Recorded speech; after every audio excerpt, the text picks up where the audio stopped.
Picture this: a colossal scroll, ancient beyond imagining, sealed not once but 7 times over. The last book of the Bible, Revelation, whispers that one day this scroll will be opened. And the very moment those first 4 seals snap free, 4 terrifying riders will blast out of heaven, each astride a horse of a different, ominous color, each sent with a singular, chilling purpose: to wreak absolute havoc on our world. Conquest, war, famine, death. These aren't just abstract, scary buzzwords we throw around. Oh no, these are job titles. These are the assignments. And according to Revelation chapter 6, they're not just coming, they're already on their way.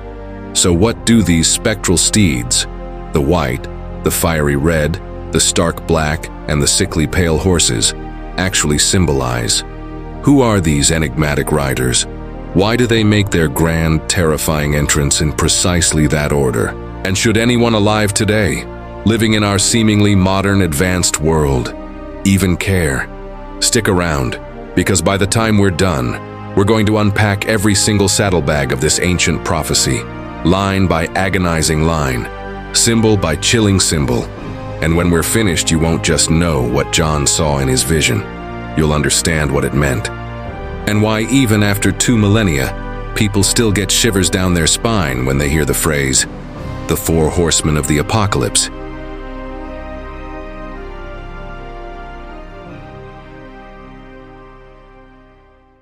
Before we even think about galloping off with these formidable riders, we've got to get to the starting gate, right? The vision of Revelation chapter 6 doesn't just pop up out of nowhere. It's nestled within a much larger cosmic drama. Imagine God, the Almighty, holding this incredibly significant scroll sealed tight with 7 distinct seals. The Apostle John, the one receiving this mind-bending vision, describes weeping bitterly because, at first, no one in heaven or on earth is deemed worthy enough, powerful enough, or pure enough to open it. Can you feel that moment of despair, that sense of profound cosmic helplessness? But then there's a shift. The Lamb, a powerful yet tender symbol understood by Christians as the risen Christ, steps forward. He alone is worthy. And the moment he begins to break each of those seals, history itself lurches forward, taking a decisive, often terrifying turn. The first 4 seals, as we'll soon discover, unleash our infamous horsemen. The 5th seal reveals the martyrs, crying out for justice, while the 6th tears open the heavens, bringing cosmic upheaval and signs in the sun, moon, and stars. Finally, the 7th seal ushers in the dramatic, earth-shattering sequence of the 7 trumpet judgments. So think of the 4 horsemen not as the grand finale, but as the opening salvo, a divine wake-up call, shaking both earth and heaven to their very foundations. They aren't meant to end the world in one swift, brutal swipe. Rather, they serve to soften it up, a grim, escalating countdown that forces everyone caught in its path to ask the most fundamental questions. What on earth is truly happening? And who, if anyone, can possibly stand against such overwhelming forces? It's a prelude, a warning shot across the bow of humanity.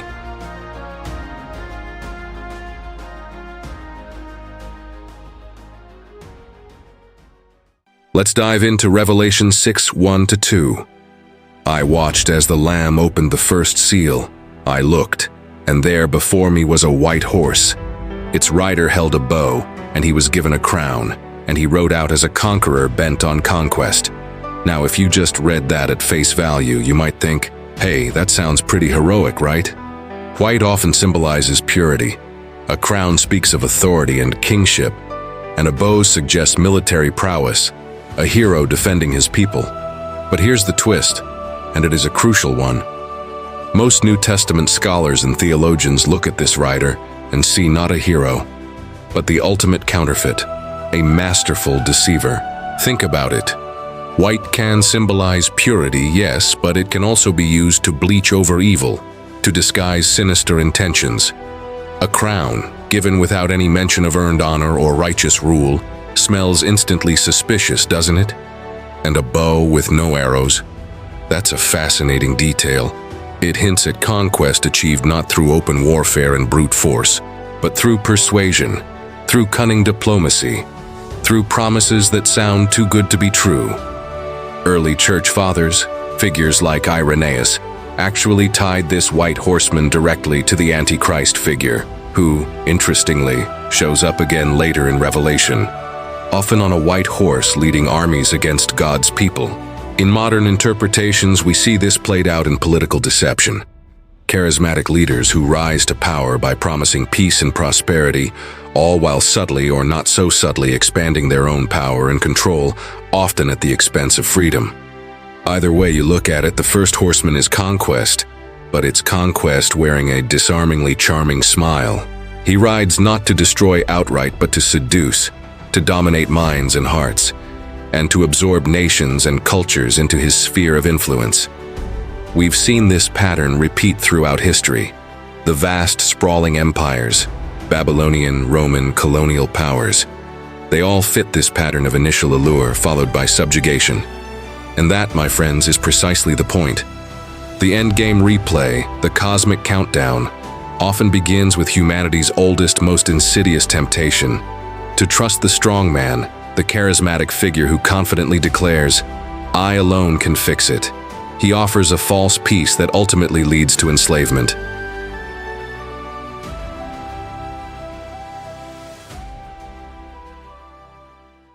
Then the second seal breaks, and with it, all pretense of peace shatters into 1,000,000 pieces. Verses 3 to 4 paint a stark picture. Then another horse came out, a fiery red one. Its rider was given a large sword and the power to take peace from the earth so that people should slay one another. Red, of course, screams blood, violence, and chaos.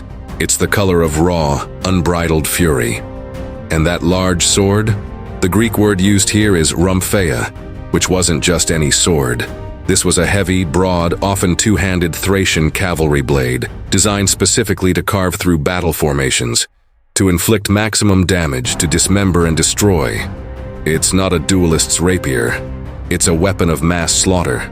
But notice the wording here, because it's incredibly precise and chilling. Peace isn't just absent, it's actively removed.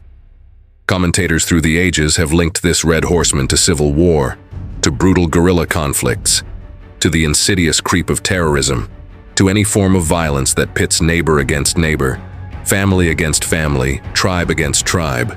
This isn't just external invasion. This is the horror of internal strife. The second horseman weaponizes division, turning fear and suspicion into a bloody reality. Think of the Jewish historian Josephus describing Jerusalem imploding in AD 70, torn apart by internal factions, even as the Romans besieged its walls. The red horse imagery fits perfectly. So too does the agonizing, senseless slaughter of World War I, the horrific genocide in Rwanda in 1994, or the devastating, prolonged civil war in Syria that began in 2011. Whenever diplomacy collapses, when reason is abandoned, when rumor and propaganda rule the day, and people turn on each other with unbridled savagery, you can be sure the red horse is galloping with a vengeance.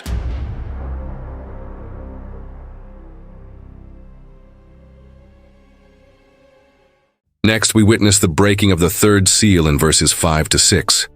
I looked, and there before me was a black horse. Its rider was holding a pair of scales in his hand. Then I heard what sounded like a voice among the 4 living creatures saying, "A quart of wheat for a day's wages, and 3 quarts of barley for a day's wages, and do not damage the oil and the wine." And black is the color of despair, of mourning, of utter destitution. The scales in the rider's hand aren't for justice. They're for measuring out meager rations. And the prices, they're absolutely astronomical. We're talking about food costs that are 8 to 10 times their normal rate. Imagine this: a laborer working sunup to sundown earns barely enough money to buy a single quart of wheat, just enough to feed himself, and maybe not even that. Feeding a family? That becomes a cruel, impossible fantasy. Yet, notice the chilling detail. Luxury items, the oil and the wine, are explicitly protected from damage. This isn't just a natural disaster. It implies a catastrophic economic crash, a systemic failure that starves the poor and the vulnerable, while the elite, the privileged, continue to sip their Chardonnay, largely untouched by the suffering. Famine in this context is often man-made, or at the very least severely exacerbated by human actions, usually following closely in the devastating wake of war.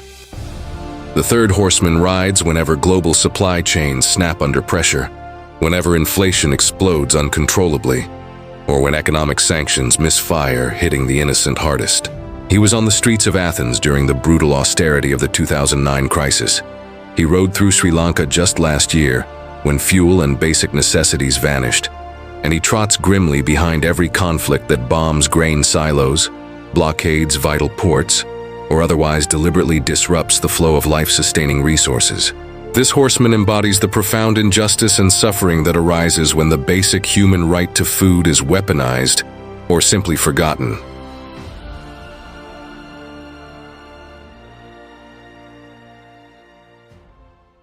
Finally, the fourth seal breaks, and the air grows cold with a bone-chilling dread. Verse 8 describes it. I looked, and there before me was a pale horse. Its rider was named Death, and Hades was following close behind him. They were given power over a fourth of the earth to kill by sword, famine, and plague, and by the wild beasts of the earth. The Greek word for pale here is chloros, which literally means greenish. Think of the sickly, ashen greenish pallor of a corpse, the color of decay and disease. This isn't just an abstract concept. Death is personified here. A named entity, riding forth, and Hades, the underworld itself, is depicted as following close behind, like a hungry shadow, ready to swallow the countless dead. The statistic is staggering. Power given over a fourth of the earth to kill. This isn't necessarily a literal global genocide in one fell swoop, but rather a prophecy of massive regional wipeouts, devastating events that have tragically repeated themselves throughout human history. We're talking about the cataclysmic Black Death that swept across continents, the terrifying 1918 flu pandemic that killed more than World War I, or the unimaginable destruction of the 2004 tsunami. The verse lists 4 distinct agents of death, and they sound eerily familiar, don't they? The sword, war, the legacy of the red horse. Famine, the grim harvest of the black horse. Plague, disease, pestilence, widespread illness. And finally, wild beasts of the earth, which could mean animal-borne viruses, zoonotic diseases, or even literal predators preying on a weakened, disorganized populace. Sound familiar? Just consider the recent global experience with COVID-19 alone, which combined the terrifying reach of plague with economic famine for millions, disrupting lives and livelihoods across the globe. The fourth horseman, Death, is the cleanup hitter, the Grim Reaper, harvesting the millions that the previous 3 horsemen leave in their devastating wake. He is the ultimate, inescapable consequence of unchecked conquest, unrelenting war, and widespread scarcity.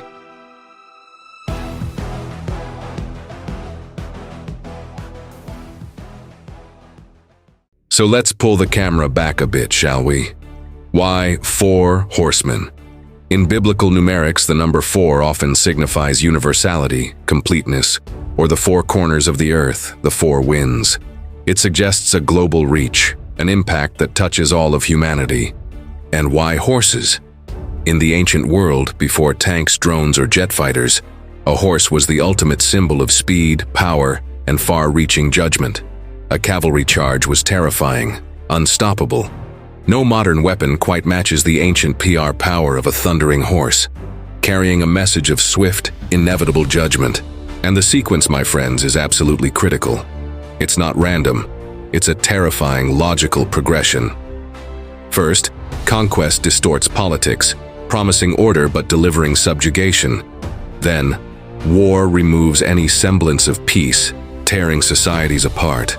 Next, famine crushes the economy, leaving widespread suffering and death in its wake.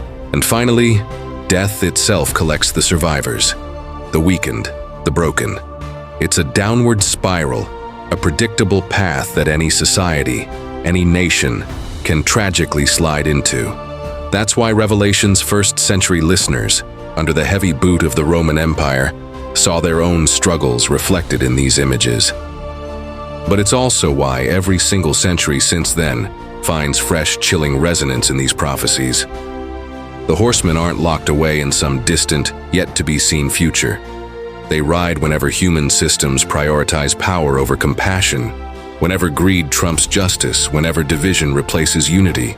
They are a timeless warning, a recurring pattern of human folly and its devastating consequences.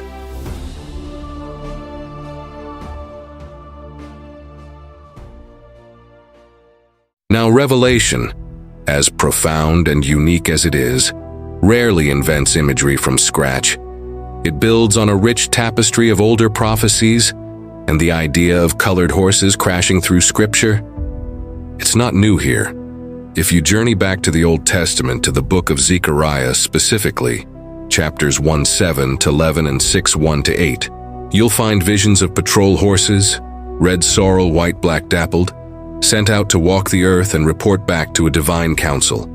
Their initial mission isn't immediate judgment, but rather to patrol the nations, to observe, and then to trigger a divine response based on what they find.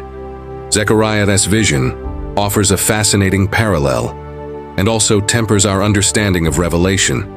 These horses survey the state of the world before judgment is fully unleashed. It's the same powerful imagery, the same sense of a divine council overseeing human affairs, and the same underlying warning. This continuity isn't just a cool biblical Easter egg. It tells us that God warned humanity about these patterns centuries before Jesus' era, centuries before John penned Revelation. The book of Revelation simply replays, intensifies, and ultimately climaxes these ancient themes. Jesus himself, who often quoted from Zechariah, would have been intimately familiar with this powerful imagery. And John, his beloved disciple, clearly repurposes it, intensifying its meaning for a community facing brutal Roman persecution. The horsemen, therefore, offer a strange kind of comfort to the oppressed. Empires might look invincible, their power absolute, but heaven's patrol sees every injustice, hears every cry, and will ride in on schedule, holding the powerful accountable. It's a reminder that earthly power is fleeting, but divine justice is eternal.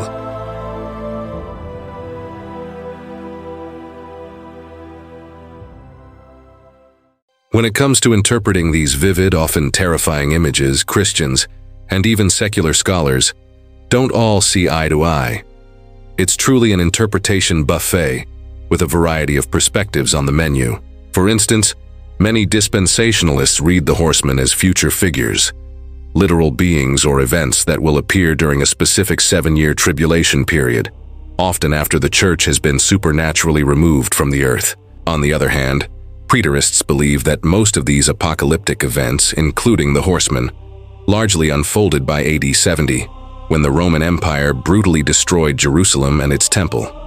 Then you have idealists who treat the horsemen not as specific historical events, past or future, but as ongoing principles, archetypal forces of conquest, war, famine, and death that are active throughout all of human history. They see them as ever-present spiritual realities. Meanwhile, secular scholars approaching the text from a non-theological angle often label them as powerful archetypes of imperial collapse, patterns of decline found in virtually any empire that has ever risen and fallen, from the ancient Assyrians to the mighty British Empire. What's fascinating, though, is that despite these wildly different approaches, all four views converge on one core, undeniable truth. When conquest, war, famine, and death team up, when they ride in concert, civilization unravels with terrifying speed and devastating consequences. The takeaway, then, isn't necessarily to pick the perfect chart or timeline for the end of the world. Instead, it's to heed the profound warning these symbols carry. Any system built on exploitation, built on propaganda, built on the suffering of the many for the gain of the few, is riding the very same apocalyptic circuit. It's a warning against the hubris of humanity, regardless of when or how it manifests.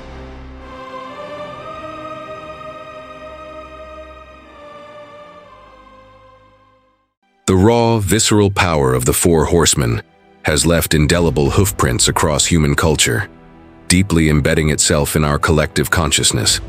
Take Albrecht Dürer's iconic 1498 woodcut, for example. It doesn't just depict the quartet, it engraves them into your mind's eye, galloping relentlessly across a stunned, helpless landscape, trampling humanity underfoot. The sheer dynamism and terrifying composition of that image still shapes everything from tattoo designs to heavy metal album covers, from the menacing bosses in video games to the sprawling canvases of modern art. Its impact is truly timeless. Fast forward to Vicente Blasco Ibáñez's powerful 1916 novel, The Four Horsemen of the Apocalypse, and its subsequent cinematic adaptations, including the blockbuster 1921 silent film starring Rudolph Valentino. Here, the Horsemen became a potent, heartbreaking symbol for the unimaginable carnage and senseless waste of World War I, capturing the era's profound disillusionment.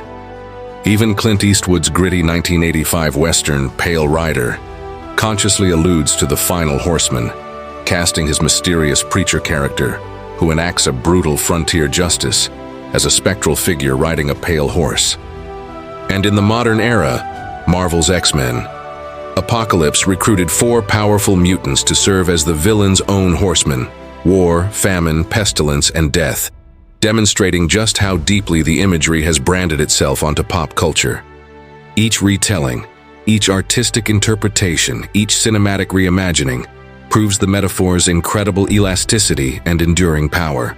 Audiences, whether they're religious or not, instinctively recognize that when leaders abuse their power, when neighbors radicalize against each other, when supermarket shelves empty, or when a new terrifying disease spreads like wildfire, we are in a very real sense watching the ancient prophecy gallop to life once more.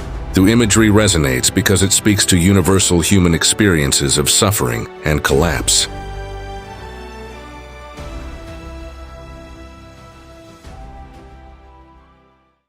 So the burning question, are the horsemen riding today?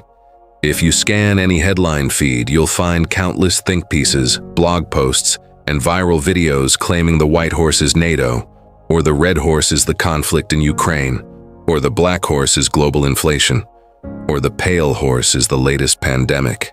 While these can make for compelling clickbait, they often miss the much larger, more profound point. The truth is, the horsemen have never really stopped riding. They aren't just a future event waiting to happen. They are recurring patterns of human brokenness and societal collapse that manifest in every generation. Think about it. Colonialism, with its promises of civilization masking brutal subjugation, rode the white horse across continents. The horrific world wars of the 20th century were the red horse unleashed on an unprecedented scale. The Great Depression, with its widespread poverty and starvation, was the black horse, leaving millions destitute. And the 20th century's staggering 100 million plus body count from wars, famines, and genocides? That was the pale horse, death, harvesting its due. Yet, the Christian gospel, the very context of Revelation, also offers a powerful counter-vision, a vision of hope and resistance. It speaks of peacemakers, not conquerors, of swords being beaten into plowshares, not forged into rhomphaeas, of bread shared so that none hunger, not hoarded by the elite, and of death itself ultimately being swallowed up by resurrection. The horsemen then serve as crucial warning lights on history's dashboard, not as fuel for sensational date-setting speculation about the end of the world.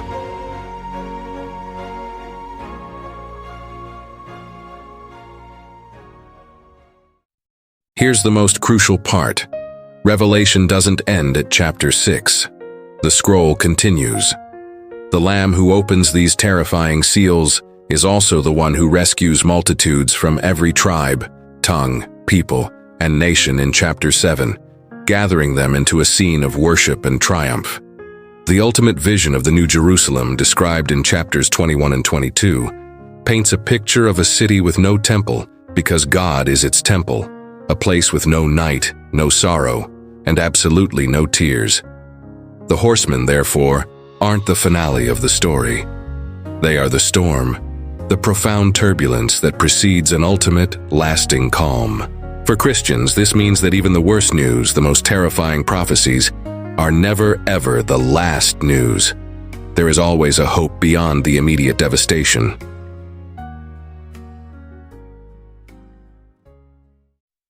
So let's recap.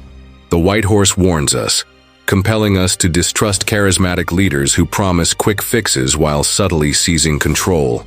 And remember, we are told in 2 Thessalonians 2:6-7 that even though the Antichrist hasn't been exposed yet, his influence is already here. And now you know what is restraining, that he may be revealed in his own time. For the mystery of lawlessness is already at work. The Red Horse reminds us with chilling clarity just how fragile peace truly is, and how quickly it can be ripped away by division and hatred. The Black Horse screams that economic justice and equitable distribution of resources can never, ever be an afterthought. And the Pale Horse, Death, proves, tragically and undeniably, that when those first three ride, people die. Lots of them, often in staggering numbers. Revelation's Four Horsemen aren't just ancient poetry or dusty prophecies. They are very real, and they're just getting warmed up. If this video helped you decode one of Scripture's most dramatic and enduring visions, please hit that like button, share it with someone who loves a good end times topic, and definitely subscribe for more deep dives into the wonderful and sometimes terrifying world of biblical prophecy. Until next time, keep your eyes open, your heart hopeful, and maybe, just maybe, keep a little extra grain in the pantry, just in case the Black Horse trots by. Thanks for watching.